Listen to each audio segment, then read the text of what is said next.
नमस्ते दोस्तों, thanks Bharat YouTube channel पर मैं राहुल आरब का स्वागत करता हूं। यूट्यूब पर 2-2, 4-4 मिनट की काफी सारी वीडियो बहुत लंबे अरसे से प्रसारित की जा रही है, वायरल हो रही है कि ब्रह्मा ने अपनी ही बेटी सरस्वती के साथ शादी की और हिंदू धर्म तो ऐसा है, हिंदू धर्म तो वैसा, अश्लीलता इसमें भरी हुई, ऐसा प्रचार चल रहा है। अंतिम बार अपना समय इस विषय पर, इस वीडियो को देखने में खर्च कीजिए। आपने बहुत समय खर्च किया इस विषय पर, अंतिम बार थोड़ा समय जरूर खर्च करना, अंत तक ये वीडियो जरूर देखना। यदि आप सच्चाई तक पहुंचना चाहते हैं, 2 मिनट की तो नहीं बनेगी, लेकिन हां आपको सच्चाई तक पहुंचा देंगे, ये मैं आपको विश्वास दिलाता हूं। और जो लोग ये कहते हैं जैसा चल रहा वैसा चलने दीजिए, हमें क्या लेना देना है, जैसा है वैसा ठीक है, वो लोग भी वीडियो जरूर देखें, क्योंकि उनको मेरी आलोचना करने के लिए बहुत सारी चीजें इस वीडियो से मिलेंगी।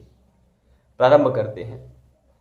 एक गांव में कक्षा थी। कक्षा में जैसे ही अध्यापक ने एंटर किया तो अध्यापक को बड़ी बदबू वहां पर आई कक्षा में, और अध्यापक ने हर विद्यार्थी के जूते को चेक करवाया कि आपके जूते में, किसके जूते में कुछ लगा हुआ है जिससे बदबू फैल रही है। किसी विद्यार्थी के जूते में कोई कीचड़ आदि कुछ नहीं लगा हुआ था। एक बच्चे ने देख लिया अध्यापक के जूते में ही कीचड़ लगा हुआ था, उसने बताया, तो अध्यापक ने सबके सामने क्षमा याचना की, माफी मांगी। हमारी स्थिति भी इस अध्यापक की तरह ही होती थी। हमें भी इस विश्व के समक्ष यदि कोई गलती हो जाती थी तो स्वीकार करना आता था, और इसीलिए हम विश्व गुरु थे। सारे संसार का हम पर भरोसा था कि यदि कोई भी गलती यदि इनसे हो जाएगी तो ये स्वीकार कर लेंगे, सनातन धर्मी, वैदिक धर्मी। किंतु 2000 साल पहले लगभग परिस्थितियों में परिवर्तन आया और हमारी परिस्थिति, हमारा चरित्र ठीक इस अध्यापक के विपरीत हो गया।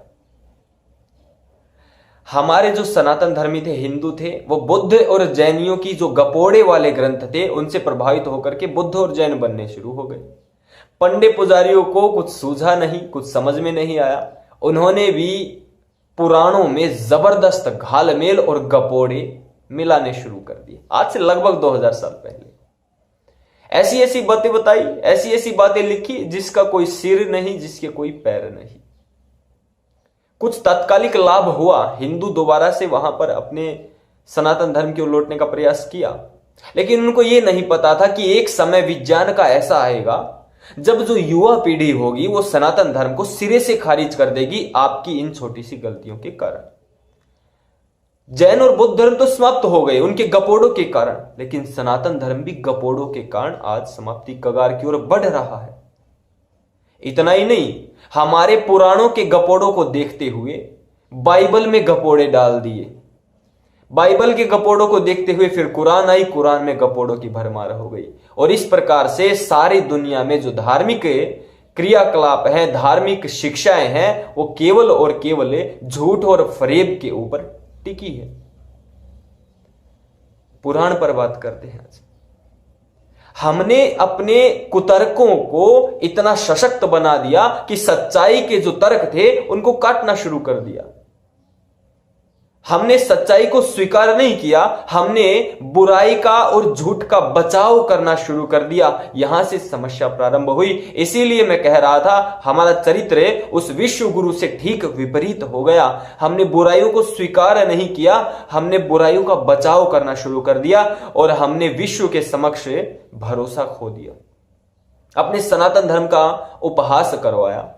सनातन धर्म के कारण ही, इसके पतन के कारण ही हमारा देश गुलाम होना शुरू हो गया। इतना ही मैं कहना चाहता था। विषय की ओर बढ़ते हैं।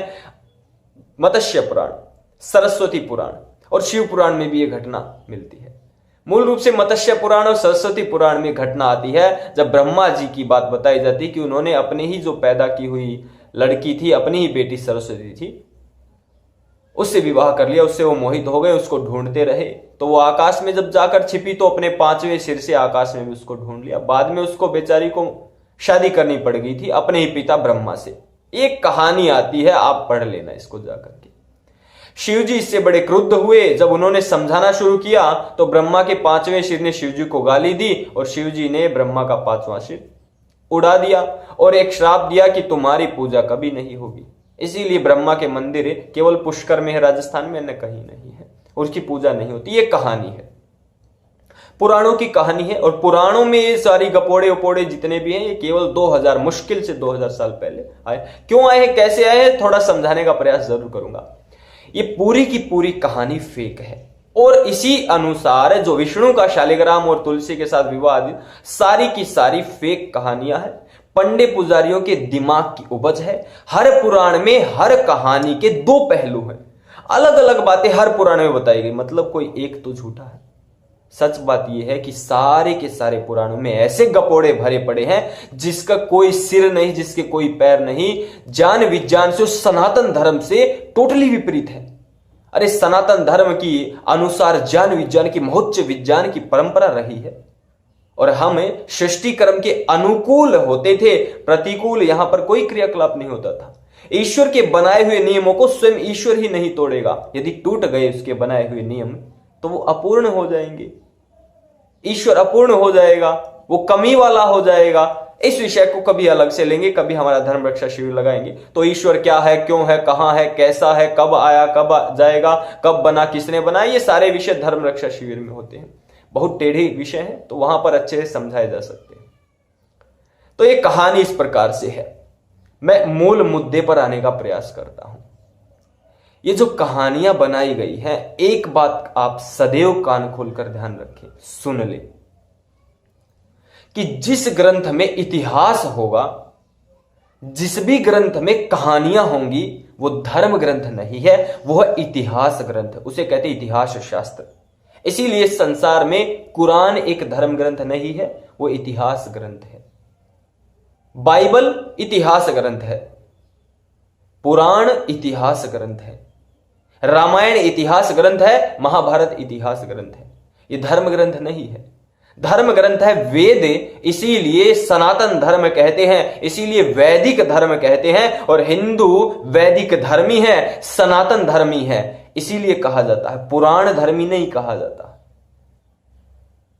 कुरान में ऐसे गपोड़े भरे पड़े, बाइबल में गपोड़े भरे पड़े हैं, पुराणों में गपोड़े भरे पड़े हैं, जैन और बौद्धों के धर्म ग्रंथों में गपोड़े भरे पड़े हैं। इसका कारण सीधा और सीधा है, इनमें केवल काल्पनिक इतिहास की बातें भरी हुई हैं। आपको समझाता हूं, जिसमें इतिहास होगा वो धर्म ग्रंथ क्यों नहीं है। आप एक नया फोन बाजार में लेने जाएंगे तो उस नए फोन के साथ उसको चलाने का जो सिस्टम होता है वो साथ के साथ, वो पैम्पलेट आदि सब उसके साथ मिलता है, बुकलेट आपको साथ दी जाती है कि इसको ऐसे उपयोग करना। कोई भी नई चीज लेंगे साथ की साथ आएगी, आपको पता थोड़े है कि कैसे उपयोग करना, तो वो साथ की साथ मिलेगी। तो ये सृष्टि जब बनी तो साथ की साथ संविधान मिलेगा। उस समय कोई इतिहास नहीं है पुराना, तो उसमें इतिहास की कहानी गपोड़ी होना ही नहीं चाहिए। अब आप फोन ले रहे हैं और उसमें फोन का इतिहास भरा पड़ा हो, कंप्यूटर ले रहे हो और कंप्यूटर का विकास की आधुनिक काल तक ये कंप्यूटर का विकास कैसे हुआ प्राचीन काल से, ये लिखा हो, उसमें इतिहास भरा पड़ा हो, तो उसका क्या लाभ है। आपने इतिहास थोड़ी पढ़ना है भैया, कंप्यूटर को प्रयोग कैसे करना ये बताइए। तो सृष्टि ईश्वर ने बनाई, उसको प्रयोग करने की सारी चीजें जिस ग्रंथ में है, ज्ञान विज्ञान, किस प्रकार से आपको समुद्र को लांग करके विमान आदि बना करके आगे बढ़ना है, किस प्रकार से आपको आयुर्वेद के द्वारा अपने शरीर को स्वस्थ रखना है, कैसे आपने विद्या अध्ययन करना है, किस प्रकार से आपने ज्ञान और विज्ञान की परंपराओं को आगे बढ़ाना है, किस प्रकार से आपने इस जल से, इस प्रकृति से फायदा लेना है, अन्य बहुत सारी ज्ञान विज्ञान की परंपराएं जिस ग्रंथ में हो वही ईश्वर का ग्रंथ हो सकता है। ये इतिहास ग्रंथ नहीं है। हम तो स्पष्ट कहते हैं रामायण हमारा इतिहास ग्रंथ है, महाभारत हमारा इतिहास ग्रंथ है, और इतिहास ग्रंथ हमारे जो होते थे, ये कुरान और बाइबल तो काल्पनिक ग्रंथ है, हमारे यहां तो इतिहास ग्रंथ है जो धरातल पर सच्चाई जिनमें है। लेकिन हमारे इतिहास ग्रंथों में बड़े पैमाने पर मिलावट की गई, बड़े पैमाने पर। अब इतिहास है, कुषाणों से लेकर, मुस्लिमों से लेकर, ईसाइयों से लेकर कितने लोगों ने हम पर शासन किया है, तो उन्होंने हमारे ग्रंथों में बहुत बड़े स्तर पर मिलावट की है, अपने अनुसार श्लोक घटाए बढ़ाए हैं। इसी के अनुसार भैरव को शराब पिलानी हमारे ग्रंथों में मिला दी गई, मांसाहार, बलि प्रथा, उल्ट सुल्ट अर्थ शब्दों के लगाने शुरू कर दिए, वेदों का इंग्लिश में और अन्य भाषाओं में गलत सलत जो मन में आया ट्रांसलेशन करना शुरू कर दिया। ये किसी भी गधे घोड़े खच्चर की जिनकी परंपराएं रही वो वेदों का ट्रांसलेशन करेंगे क्या? जिनके यहां गायें और ऊंट बैल पाले नहीं जाते थे क्योंकि चारा नहीं था खिलाने के लिए, वो वेदों का ट्रांसलेशन कर गए, शर्मनाक। और आज उन्हीं वेदों के ट्रांसलेशन से हमें पढ़ाकर बताया जाता है इस मंत्र का देखो ये अर्थ है, इस मंत्र का देखो। अरे वेद में महोच्च विज्ञान है और मैंने अनेकों वीडियो बनाए और भविष्य में आएंगी। मैं मानता हूं ये विषय पूरा का पूरा आप समझ गए होंगे कि चीजें घूमी कैसे आखिरकार। जो अपनी गलती स्वीकार करना नहीं जानता वो मनुष्य कहलाने के लायक नहीं है। और यदि हमारे सनातन धर्म में कुछ भी गलत आया है तो हमें तुरंत उसको दूर करना चाहिए। यह विचारधारा बहुत ही घातक है कि जो गलत है उसको भी अभी रहने दिया जाए, जो जैसा है चल रहा है जैसा है उसको आगे बढ़ने दिया जाए, इसमें नुकसान हो सकता है। ये बहुत गलत विचारधारा, क्योंकि इन्हीं चीजों को दिखा करके और आज की युवा पीढ़ी को मुस्लिम बनाया जा रहा है, ईसाई बनाया जा रहा है। और वहां इतनी घटिया परंपराएं हैं। पुराण की बात बताता हूं। पुराण में यदि ब्रह्मा जी ने इस प्रकार का कोई क्रियाकलाप किया तो उनको सजा दे दी।